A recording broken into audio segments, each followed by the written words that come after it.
আমি একটা কোণায় দাঁড়িয়ে দেখছিলাম দুটি ছেলে গেরুয়া বসন পরে মন্দিরে সিঁড়ি মুছছিল। এত মন দিয়ে আমি কাউকে সিঁড়ি মুছতে দেখিনি।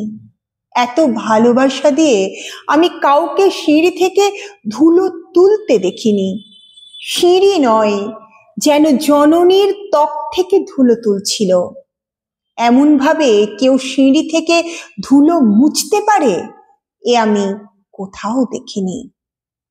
স্থিতপ্রজ্ঞ মহারাজকে জিজ্ঞাসা করলাম, এই ছেলে দুটি কে?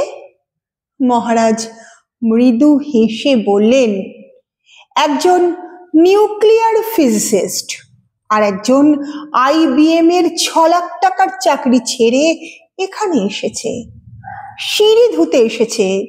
যে সিঁড়ি দিয়ে মানুষ ওপরে ওঠে তা যেন পরিষ্কার হয়।